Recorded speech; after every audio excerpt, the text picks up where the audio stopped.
Prepare to meet some of the best people in the world who all happen to work here at Silver Hill Hospital. They have contributed to our historic culture and are the true definition of excellent work ethic. You are now clocked in.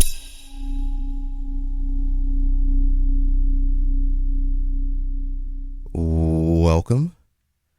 This is Chris Brewer here at Silver Hill Radio with another episode of Clocked In. And today I have a super special guest who I've been trying to get here for a while, but it's really hard when you have Meditech stuff going on and you have nursing week and you have moves going on and renovations all around the Martin Center. So there was a lot going on this past month, but finally able to get my special guest, Nurse Andrea Gaydos. Hello. Thank you for having me. Oh my God. Thanks for being here. Not a problem. You have no idea how hard it is to get people to just... I'm sure it is, especially if you're going with night shift. Oh yeah. That's difficult. Right. Yeah. Yeah. And you are a night shift nurse. Yes, I am. Yeah. Wow. We were going to get into that. But yeah, depending on people's schedules and it is almost impossible. Yes. But this is probably the best time, like in between shifts, in the evening, maybe on the weekend. I've done a few weekend recordings. So awesome. Yeah, that's kind of worked out. And I mean, this new space. So you haven't been to the old space, right? No. Okay. So it was that little house. Oh, Yeah, wow. like on the first floor. I've never actually seen like the inside of that building outside of the library. Okay. Yeah. Which is now there. Yes. And moved from us. Yeah. Little house is little, but it still needed a lot of TLC. Yeah. And for a place like this radio station and the library, which is like constantly doing things and they have a lot of activities and like, so they kind of need the space and they need the area. And this is kind of like, I'll say like a high traffic area, you know. Yeah. You get a lot of people coming in and out and they just get interested. Especially with the construction that's going to be going on and all that. Yeah. Mm-hmm. It's probably pretty busy. So you can imagine when we're in here and people are like, oh, you know, what's going on in there? Yeah, we get fishbowled a lot here. That's all right. Yeah, it's okay. I totally expected it. So just expect it because it might happen really soon. I'm not worried. Okay, so you work night shift here at Silver Hill Hospital. How long have you been here? How did you get here? Give me your story. Actually, I just passed my 2-year anniversary back on the 6th of this month. So I've been here 2 years. My home unit is Main 3. I work mostly with the adolescents, but I float to all of the units. I can work with any of the patient demographic. It's just adolescent psych is a little bit of a niche place to really be able to work with the demographic. So when you're good at it, you should probably stick with it because they need that. But I actually came to Silver Hill because one of our administrators was one of my supervisors over at my previous job. And she had asked me because I expressed to her that I was looking to find a new place to work. She had asked me if I would consider staying because this was the demographic I had already worked in. And I said, absolutely. I prefer, honestly, to work with the teenagers. I feel like they're a little bit more pliable. Sure. Like their prefrontal cortex isn't developed yet. So they're a little bit more likely to hear you out before they shoot down your thought. You know what I mean? It's hard to compete with 50 plus years of negative thinking. But if you can get them when they're still moldable, you have a much better opportunity for positive outcome. So she had asked me if I was interested and I said yes. And I applied here. And I really loved the vibe that I was getting, even just in my interview. There were so many people who were on my interview. I think there was 5 or 6 people, and they were different levels of administration. So it wasn't like it was just me and an HR manager. There was actually like 2 nursing supervisors. There was 2 administrators, and then there was someone from HR who was there. Another nursing supervisor, Ben, actually popped in towards the end of my interview, and he was like, "I'm just here to watch. I'm not here to ask any questions. I just wanted to listen." And I was like, "That's absolutely fine."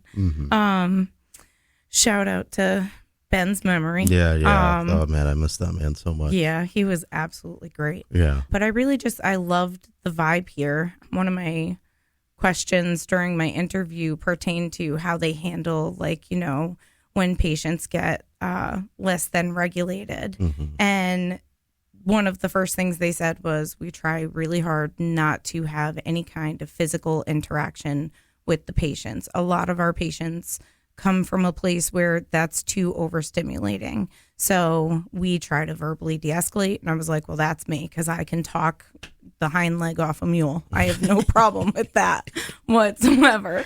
So that's perfect for me if you're going to encourage that skill. Right. And then through my orientation and the first couple of months of working here, it was really just great.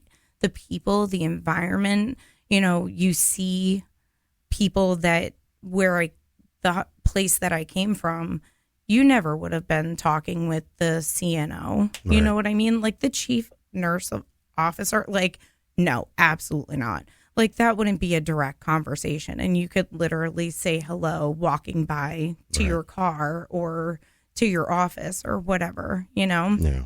Even in the first year of working here, I was approached with opportunities to build my skill set and advance in my position, because I was approached about, a relief supervisor position. I was at the other place for almost 3 years, and I made a comment to my manager about maybe applying to a supervisory position, and she kind of chuckled at me. But it's something I know I'm capable of, and I've been doing for the last year, and we seem to be doing just fine with it. So I'm not sure.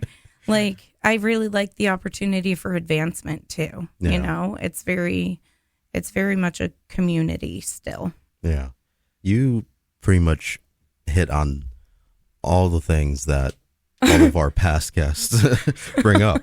That's awesome. Either they bring it up or I bring it up. And even though we're 5 years removed from each other, so I mean, first of all, it seems like much longer. So I thought you were here longer than you know what I mean? It just feels like you've been here 5 or plus years. And maybe that's just because of how sometimes it is. Your time with me can feel like that, Chris. Okay, we're talking about you in particular. But I met here in the Silver Hill community. Yeah. It feels almost timeless. And that vibe you were talking about, I got the same exact thing. So I'm glad that you brought it up and that that's still happening. You know? I wasn't sure because, I haven't been hired lately, but everything you said is true. I got interviewed with 3 people, but they were all different parts. Like you said, HR, nursing, and another nurse supervisor. So that was cool for all of them to sort of meet me, and it was very low pressure. I mean, it was just hey, it was just a casual conversation. It wasn't, it didn't feel like an interview. Right. It felt like it was just a tell me a little bit more about yourself. Yeah. Yeah. Maybe the nursing soup at the time, or the nursing manager at the time, she kind of gave me, the hard questions, the scenario questions. But other than that, like you said, it was very smooth, very low key. When can you start kind of thing, Yep. And I agree with the advancement here, and they're willing to, I guess, listen to your ideas. And I have some questions about this in particular, but the fact that I'm even here, is I just expressed interest. They were looking for volunteers at the time. And I was like, yeah, I love music. I have a little time. And then I just kept showing up. And they were like, we'll pay you. And I'm like, okay, perfect. Yeah. Because regardless, I wanted to do something like this. Yeah. So it's good that we're still getting people that are contributing so much. And I feel like you have, at least. I mean, thank you. I appreciate that. Yeah. You said you are definitely worthy of being soup and otherwise. So thank you. It's a no-brainer. I appreciate that. Yeah. I do try to balance my, my administrative duties with my coworker skills, you know? I feel like that's important. You need to remember that you don't just have a job to do, you have people who are helping you do it. Yeah. And I think that's an important aspect to have in any leadership role, whether it's just as charge nurse or if it's as supervisor, or if it's as some administrator. It's important to remember that. Yeah. Mm-hmm. If you don't mind, I'll get a little specific too. I think the last time I worked with you at Main 3 was a bit of an interesting night from what I could remember. We all had to kind of hold our own, and we did, but I feel like you lead in a way that's like, it's still very by the book, but like you said, there's room for like personality, for, you know what I mean, being human. Like, okay, like we have to do what we have to do within these limitations, within these rules and policies. Like, I feel like you're really good about that. And it just kind of made, even though it was a hectic night, it still made everything like doable, you know? Yes. You know what I mean? Like, and I think everybody sort of picked up on that, like, it's like, all right, we all sort of have to pull our weight here. What are we good at? What can we do? And then just do it. And not, for lack of better words, fall apart, because we have to be that example for the rest of the people in the unit too, because it's not just the things that are happening with these one or two individuals. It's affecting everyone around you. It's not like we're dealing with people who have established coping skills who can just learn to woo-saw and just ignore that somebody's having a really tough time over there. Especially with the adolescents, they form bonds, they form friendships, within days, they've been besties for their entire lives. So one really does affect the other, and it's not a very large space that we have for them to be out and open and social in. So everything kind of happens in that one same space, like you have on other units where it's like compartmentalized and there's different pockets of places that patients can go to for privacy or to take a minute. We have basically, your room or the day room or the comfort room. But the comfort room is also utilized for, private phone calls, things like that. So it does become a little challenging at times, but it's like, instead of using authoritative, because authoritative is just do as I say and don't question me, you have to use like authoritarian, where you're like, okay, this is the expectation, and this is the expectation that's going to have to be met. And I'm willing to work with you on whatever accommodation, whatever patience, whatever time you need to get to this expectation, but we need to make it there today. Like, it could be something as simple as you need to get out of bed and brush your teeth and put on a different set of clothes. You know what I mean? And I tell the patients that all the time. If that's your goal for the day, then that's a good goal, because if that's a struggle for you, it's a great goal to have, but this is still the difference between a goal and a dream is a plan. So since you made this a goal, let's make a plan. How are we going to accomplish this? Because this needs to get done today. It's like, and I find especially with when you have, say, challenging situations when it comes to who's available to do what, you have to really hold those boundaries, but you can't push it too far, because if especially the adolescents start to feel like you're controlling them, or you're not actually giving them a choice, you're kind of just saying my way or the highway, it totally changes the tone. So it's a delicate balance. And I think that's why there's a few people who like consistently work up there who have good results with the way they work with them. Because no matter really any kind of struggle the patient has internally or mentally, we're able to reach them on like just like a human level, not like a intellectual level or anything, just like human to human right now. Like, I feel you. This is really difficult. And believe me, I would not want to have to do this either if I were where you are right now. and I can see how hard it is for you. So let me help you get this done, whether it's taking their medications or, stopping from harming themselves or, the thoughts that cycle. Just tell me what you need to help you. And if you don't know, we'll figure it out together. We'll try all kinds of things, and that's kind of just how you have to handle it. Wow. Yeah, it's you reminded me of my interview with Weston Nash.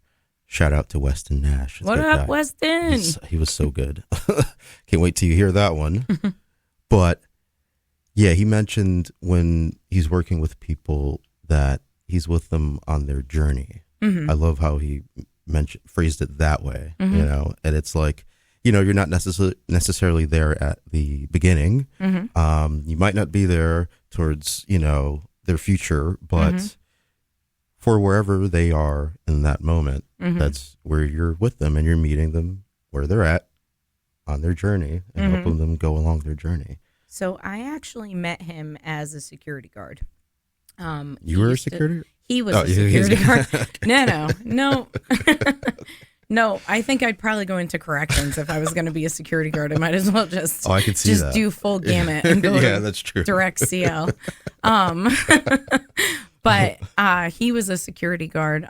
It was right when we had started the transition over to the new company. Right. And we had a patient who was particularly dysregulated and having a lot of hallucinations of things that were not in existence. And the only thing that helped this patient feel safe was having the police with them. So I called Officer Nash because he was security and he had a badge on his arm. And I pointed out the flashing light. We have the security guard over by the front driveway entry. And I pointed out the flashing light and I'm like, look, see, he's coming. Officer Nash is coming. And so he was on round. So he came off of the elevator. I was like, Officer Nash, so-and-so here is, he's feeling really scared. He wanted to make sure that there was a police officer nearby who could help him. And Wes is just looking at me like, I'm okay. And he's like, hey, kiddo. He's like, you know what I do when I'm not protecting people? Did not pretend to be a police officer, which I credited him for later. He was like, I'm not going to go with that. I kept calling him that, but he never actually called himself that. Right. He's like, you know what I do when I'm not protecting people? I teach kids how to do art. And he sits down and he starts doing this whole thing for this patient. And he asks him, what's your name? So the kid gives his name and then he goes, well, what do you like to go by? So he gives the nickname. So he does this like tagging of the kid's nickname. And he's like, all right, now I need you to color this for me. I'm going to check in on you tomorrow night. And I want you to have this, colored so that I can teach the kids that I teach art how to do your tag. And the kid came right back. Wow. It was so cool. He sat there for over an hour and ended up escorting the kid back to his room, and he went to bed and he actually slept. He is phenomenal. Wow. He really is. Yeah. He is. When he said he was applying to be a psych tech, I was like, please put me down as your reference. Yeah. I don't have enough nice things to say about him. There's so many good qualities about him. Yeah. And I'm surprised he didn't mention that story when I interviewed him. It probably didn't even... He probably wasn't looking at it like I do. Right. He teaches kids art all the time. So he just went to something he knew. Yeah. And he sat down. But it made a world of difference to that kid that night. Yeah. And that's the kind of stuff that I never would have found where I was. That wouldn't have been a thing. Yeah. We tried, but there was so many of them and so few of us. And it was too spread out. And you couldn't have that individualized care, which I feel is so important. You have to be able to pay attention to the patient. That's the only reason that you're here. That's the job that you're doing. So what are you doing if you're not paying attention? Right. Wow. Okay. I think we actually have to take a little break. Okay. No problem. Because that's what I usually do, but that's fine because this is great. We'll take a little break and we'll be right back here on Silver Hill Radio. And we're back. Silver Hill Radio, Chris Brewer, and I'm clocked in with Andrea Gaydos. How you doing? I'm so glad you're here. Glad to be here. No, I'm serious. Thank you. No problem. And you just mentioned that you're from Boston. Yeah. I just assumed you were from Connecticut. So I appreciate that, but no. No. I actually came from I was born in Attleboro, Okay. which is like southern Massachusetts. Sure. Then we lived in Marshfield out by the Cape, which if you imagine the Cape as like an arm sticking out into the ocean, Right. it's kind of like up by the shoulder Okay. of the Cape area, like that part of Massachusetts. That's like where that is. And then Granby, and then a long period of time in like the Weymouth area. And that's where I sort of like adolescence, learning to drive. So I drive like I'm from Massachusetts, but I have Connecticut plates. So it confuses people because they expect me to be polite and I'm not. Oh. I use my blinker though. I Good. at least do that. Good, because a lot of people don't. I do signal, but I'm not waiting. You said it. I didn't say I'll it. signal that I'm not waiting, but I'm not waiting. I'm a firm believer there's terrible drivers everywhere. Yes, Okay. there absolutely are. Everywhere. But, Absolutely. there's a lot around here. But yeah, I'm glad that when did you come to Connecticut? When did you make your way? Actually, sophomore year, I ended up moving here to Milford is where I live. Yeah. And since then, it's pretty much been just within the Woodmont, Morningside, no further than like the center of town area since then, whether it was, because I moved here obviously with my parent as a teenager, and then I had my own place to live, and then my husband and I now have our own house that he's lived in since he was like 14. Wow. So he's pretty much stayed put, but it's like that's pretty much where I hail from now. Yeah. But in my heart, I'm still a Massachusetts, that nickname that they call people from Massachusetts. No, I don't know it. I do, but I don't. I'm not saying it. No, I don't. You know what? I have no idea what you're talking about. I am definitely at my core one of those, but I work really hard to be a good, kind, and considerate individual outside of my vehicle. I would have to agree that the spirit of Massachusetts is the spirit of America. It really kind of is. I didn't make that up. I think we all know where that's from, but I didn't make that up. Is. It's true. That's where we really started. Yeah, like New England. Yes, and I understand it wasn't necessarily like 13 original colonies situation, but New England is really what formed America as we know it today. Absolutely, I agree. And from throwing tea in the harbor, that is where my soul still lives. I love tea. I will still throw tea in the harbor just to prove a point. Well, don't do it now. I won't now. They'll be like, oh my God, you're wasting that vanilla chai. Right? That's such a waste. Don't do that. Right? Oh my God. Okay. So you made it here to Connecticut. Mm-hmm. And I've only been here my entire life. So okay. I don't know. Some people think that's good. Some people think that's like boring, but it was definitely different. Yeah. I have family that lives in Massachusetts and family that lives in Connecticut. And I can tell you, even celebrating our holidays was very different. Like, really? Yeah. When we would like come to Christmas down here, like to my grandmother and my aunt and whatever, like we packed our nice clothes and we got all dressed up for dinner and whatever. But like when we went up, like to my grandmother and grandfather's and my aunt and uncles, like on my dad's side, we wore our pajamas and like got to have slippers and like dessert before dinner and like that, you know what I mean? So it was very different, but I grew up there in my pajamas and slippers having dessert before dinner. Right. So it was a bit of a transition, but I think I adjusted pretty well. I think I've acclimated to the area. I think I'm doing pretty decent. You thought I was from Connecticut, so I've got to be doing good. I think you're harnessing the best of both worlds. I'm trying. I'm really trying. It's like you're definitely a Connecticut person, but your heart is not here. It's there. It's Fighting Irish in exactly. Southie. There you go. Absolutely. Now, I'm not much of a traveler, but have you had the privilege of traveling anywhere fun or any other state even? Yes, I've definitely been to every state on the East Coast because 95 will take you from Maine to Florida, and I've been to both in the car. Got it. Yeah. So, I want to do that. because, I actually want to do that. How long did that take? Well, when we went, when my children were younger, it took us probably a day and a half because they needed like a break. We had to stop because they were young.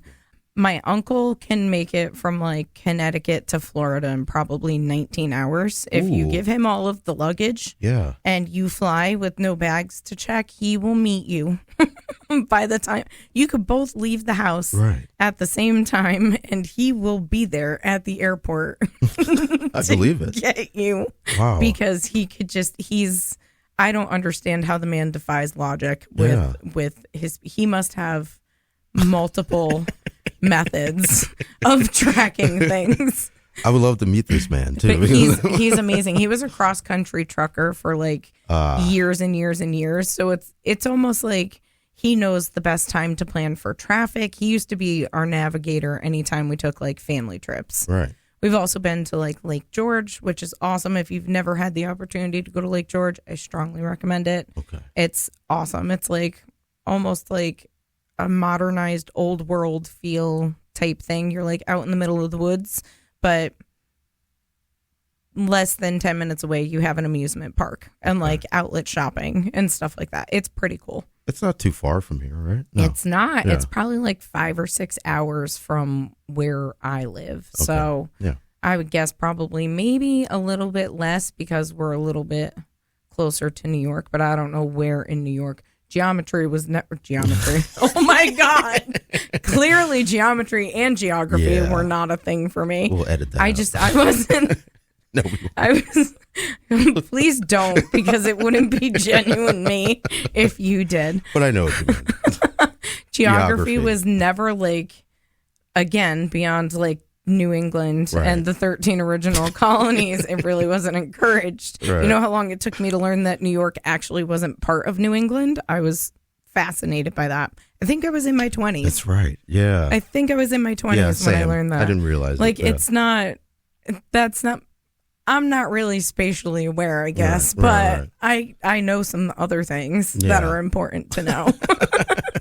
Well, I'd say that's more like a historical thing, right? Like the original 13, like I don't remember, but I always thought New York was, I just assumed, I guess, that it was part of it. I don't think it was. Yeah, It was right. not. It wasn't. Yeah. It was not part of New England at all. Right. Whatsoever. Yeah. Well, I guess is bizarre. now it is. I don't tell them that. No. No, they're not. No, they're not. I mean, I don't know. We're close enough. Like, I don't know. I mean, I think they would rebuke the you know idea. What? You're right. It is literally a New York. Like, we need to just let them be who they are. It isn't and entirely, not expect them. It isn't entirely different. They have their own form of riot and rage against the machine. Okay, that's right. I don't know that we necessarily understand what we'd be getting ourselves into by annexing New York into true. New England. We don't. No, it's literally its own world. Which is why I stay in Connecticut. Yes. But you know what? Let's take another quick break. Okay. Quick. And we'll be right back here on Silver Hill Radio. Sometimes these things are just entertaining, okay? They don't have to necessarily be fully informational. You're right. They could just be entertaining. And that's why you're here. We're back. Nice lead in here. Silver Hill Radio, clocked in. Andrea Gaydos. Still me. How you doing? I'm great. Thank you for joining me here. Not a problem.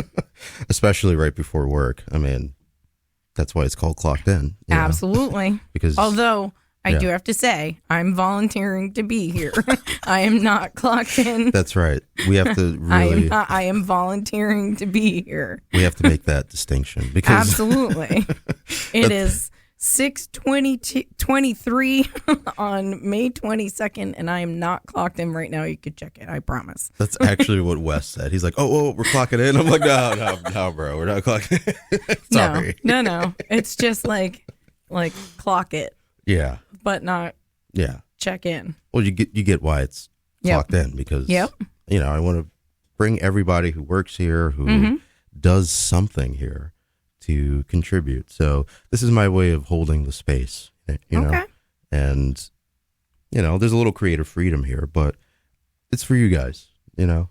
This is the radio station is not just part of the patient experience, but I think it's part of the staff experience too. Yeah. We get a lot of people that obviously love music and they like what we do and they get really into it. So I just hope everyone else gets really into it. That's the goal here. Okay. And you're into it. Yes, so, absolutely. Thank you. You're welcome. Seriously. Not a problem. Yeah. So we have to talk about music. This is a radio station. Absolutely. And don't let the RN fool you. You have a really nice voice. Thank you. I've heard you that. sing in passing, just. Yes. I usually sing while I'm doing rounds. Exactly. It's like it keeps me on time. Yeah. But you have a really good voice. Thank you. I appreciate that. No, I should know. But I was with my kids earlier and we're listening to Michael Jackson, of course. Of course. Who doesn't listen to Michael Jackson? Well, you have to. Yeah, you have to. And we're listening to Bad, of course. Okay. And my youngest, he's like, this is my favorite song. And I'm like, because, he can be a little bad boy sometimes. Yeah. So he leans into that. But he heard the song in a movie. Oh, God, I can't think of the movie. I want to say maybe it's one of the Despicable Me. Yep, maybe? Yeah, I was going to say. Okay, yeah. It was one of the Minion movies. So what I'm talking about. He's like, this was in that part. I'm like, the one where the guy tries to steal the moon, I think. Okay. The guy's like moonwalking. Yes, I remember this now. Okay, I think that's the second one. Okay. Oh God, I hope it is because I feel like it's Despicable Me too. Yeah. Where the weird guy with the long nose. Got it. Listens and he's got like a mullet. He moonwalks. I see. Yeah. To that song. Yeah. Yeah. No, every time he hears it, he starts like. Yep. And I'm like.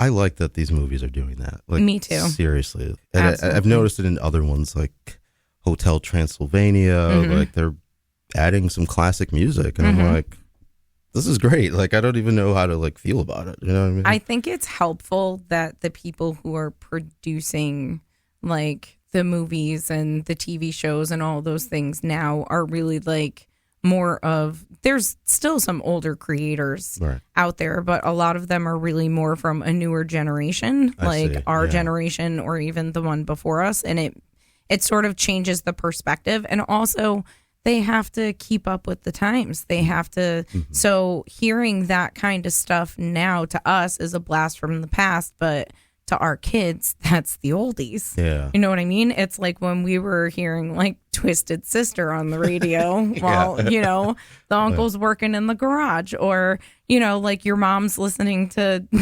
Cher and Barbara Streisand in the kitchen. It's like now it's Cardi B. You know Cardi. Oh, now it's Cardi B. It's like it's just changed generations. Yeah. But it's like, so now when we listen to, say, I don't know, let me date myself here. It's okay. I already did. When we listen to Paula Abdul, okay, or sure. Shania Twain, if we're gonna touch on the same time frame in a different genre, right? Or even Dolly Parton, Patsy Cline, them my older generation, my aunts and uncles were listening to that music while I was growing up, and it was oldies. But to kids now, what was her name? Connie Francis.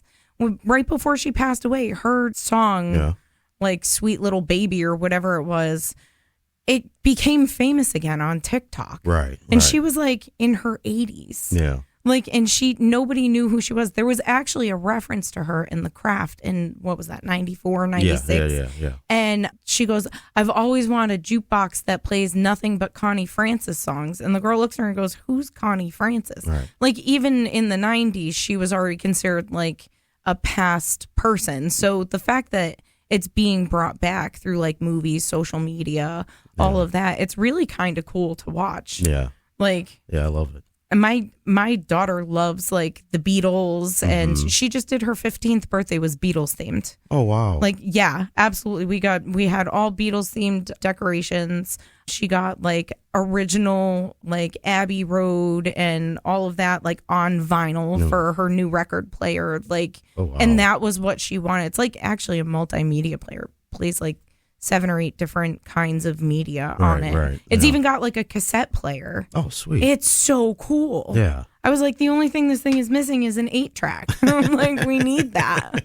Bring it back. They were horrible. Yeah, I'd They say were that's horrible. yeah, it's a little before my time, but I'm familiar with them. Mm-hmm. And my son, he's 14, and I showed him my Sony Walkman. I still have it. I showed it to him. He's looking at it. Original Energizer batteries that actually used to last forever. Exactly. And he's looking at it like where do you put the CD? He's like, he didn't know what There isn't. No. Yeah, he's just like, what is this? And I'm just like, it's a CD player. So it's okay, you know. So I'm glad like some of this stuff is, I guess, it's back really in style. cool to see. Yeah. Mm-hmm. Life is cyclical like that, you know. Things tend to That it certainly is. come back. Mm-hmm. Yeah. And I think my hope is that you come back. Sure. With I the- never run out of stuff to talk about. And I'm a great listener, honestly. You really are. You are too. You've very patiently let me derail this conversation multiple times. I appreciate your patience. Well, I wish we could continue derailing, but we both have work to do, actually. Yes, we do. Absolutely. But I will do my best to get you back here Sure thing. in some sort of capacity. Okay. Okay? Mm-hmm. All right. And you can sing too if you want. Don't push it, sir. All right. I was pushing it. You have anything else that you want to impart on our listeners? I've been doing this lately in case people have any last things they want to share. I want to thank you for having me here. Absolutely. Because I really appreciate the opportunity to like get to know a little bit about like the people. Sometimes when you're going to a new place or even a place that you thought you knew but has changed so much, it's nice to have these little snippets to be able to like check in and see like who it is you're going to be working with. You know what I mean? So not only is it helpful for like us to get to know each other, but I would imagine if there are, you know, patients or whoever who are listening or prospective people who feel they need these kinds of services, hopefully this gives them a little bit more insight as to we're all human, you know, like I said before, connecting on a human level, not just I understand what you're going through. Sometimes I don't. Sometimes I really cannot put myself in those shoes, but that doesn't mean I can't understand you're hurting. That doesn't mean I can't understand you need something right now, and we can figure it out together. So I really appreciate this opportunity to like show a different side. You don't always know who you're working with. Plenty of us have been in a hospital where you have a nurse or you have a tech or you have somebody who's taking care of you, and like they come in and they whisk around and they do what they need to do and then they walk back out because they have 8 million other things to do. That doesn't mean that they're not caring on the same level that I'm caring when I'm on the unit with my patients, giving them that one-to-one time. It just means they don't have the time to do that. So to be able to give a different perspective of we're not all just machines doing a job. Sometimes we just have a lot of things we need to get done, but we still care. We're still here to take care of you. That's still what we show up for, because it's not, you can go be a nurse pretty much anywhere, honestly. You choose to stay in the job that you're in, usually because of the environment and the patients and the people. And we have a great combination of those things here. So I'm glad that we got to have this dialogue and sort of open up to the human side of Silver Hill. Well said. Thank you. Andrea, thank you so much. Chris, thank you. And thanks to everybody for listening to Clocked In here on Silver Hill Radio.